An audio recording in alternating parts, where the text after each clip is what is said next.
Bangalore in central India, a city with a booming economy, but also a reflection of sweeping changes which leave a trail of ugliness and victims in their wake.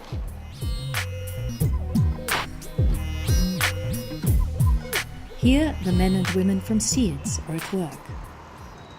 SEEDS is the Society for Informal Education and Development Studies. In the 1970s, the group was founded by men and women from various backgrounds who were disturbed by social injustices and wanted to make a contribution to further development. SEEDS for me is more a kind of an ideal that is constantly being realized. We felt that it was important for us not only to offer a critique but also to talk about alternatives and also to start living those alternatives. We are very serious about the means and the ends, or ends and means. That is a Gandhian philosophy. It is not what you achieve, but how do you achieve. The core of the group remained the same throughout the years. New people joined, and a wide variety of activities and institutions evolved. From SEEDS came Srileka, for example, Asia's first women's bookstore, with its own publications, and the Bangalore Film Festival. The kind of themes that we take up are themes like water issues, human rights, women's issues. Other SEEDS institutions include the Vernacular Architecture Office, a safe shelter for women, and the Congress Centre in Kolar.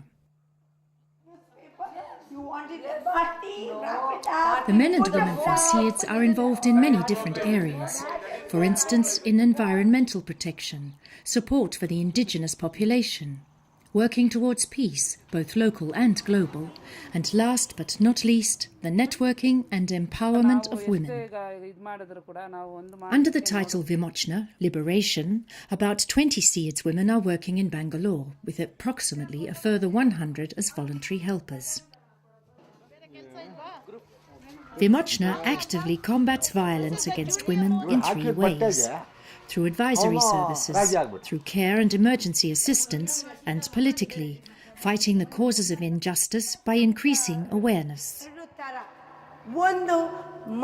Until a few years ago, street prostitutes were particularly powerless against violence. They put some chili powder in the vagina or give you electric shock on your nipples and, very horrible violence. In those days, nobody used to ask anything, there was no control for the police. Many of these women come from country areas without a network in the city.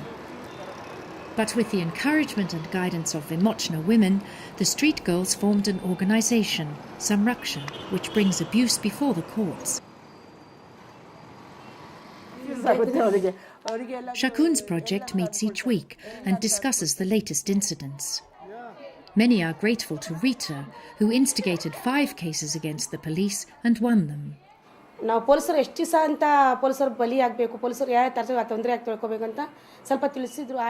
this event, the police have shown much more respect towards women. Rupa advises the street girls on how to manage the money they earn. They won't have home, but they will earn. They don't know how to save. They don't know how to live. They don't know how to change their life, like me. Gida has constructed an alarm system against incorrect clients and policemen. And there is even a childcare service. The necessity to sensitize the police was recognized through a UNICEF project. The importance of Vimochna is indicated by the fact that it was they who were asked to instruct the police in how to abide by the law.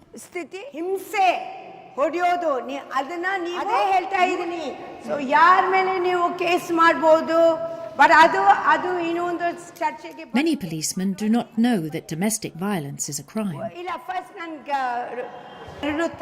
Mental torture, himse, harassment.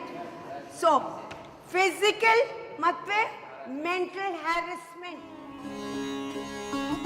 That's our room, which the government has given us. At the Victoria Hospital in Bangalore, at least a dozen people with life-threatening burns are admitted daily, often victims of domestic violence. The women from Vimochna stand by the victims and support them in unravelling the truth and, if they wish, taking action against the perpetrators. Frequently, the victims are too ashamed to admit the reasons for their injuries. Maybe there are different kind of reasons, some are like husband suspecting her fidelity. Often the women are under enormous pressure, are suspected of infidelity, are unable to bear children or produce only girls. Many men set fire to their wives in revenge for not receiving the dowry they had hoped for. Vimochna talks to the victims and gives them the courage, first of all, not to be afraid of taking action against the aggressor. In addition, the women are supported psychologically and prepared for a life after the attack. Today, Uma works in a candle factory, and her job enables her to feed herself and her daughter. Lalita's case is different. Her drunken husband burnt to death while trying to injure his wife. It was only the persistent presence of Vimochna which kept the anger of the perpetrator's family in check and gave Lalita self-confidence and a voice against those who wanted to blame her for the death of her husband. We supported her, don't worry, we are here to help you. You get well and we will fight for your things.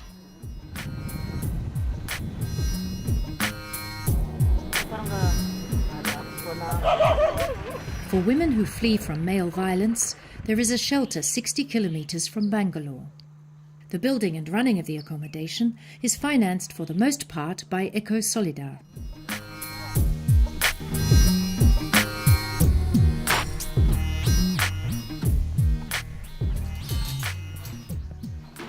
Stories like Rashmi's are not unusual here. At 16, her schooling was interrupted and she was forced to marry her 35-year-old uncle. Hi, I am Rashmi. I am staying in Women's Center in Kolar. She ran away and found shelter for more than 2 years, which enabled her to complete her schooling. Her goal is to become a lawyer and to engage in women's issues.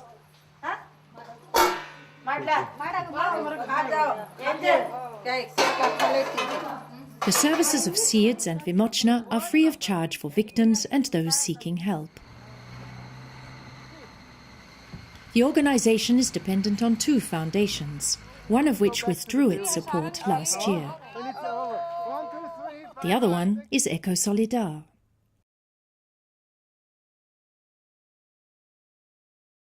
Rebuilding lives of women is not an easy job. It requires a lot of economic input. It also requires a lot of human intervention. No, I think it's extremely important for organizations like ours to exist, in society.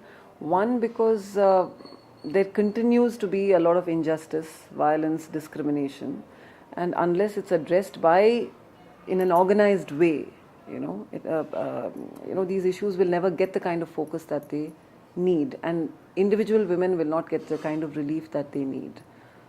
And if we need to continue to exist, we need support, we need solidarity, because we are not a profit-making organization.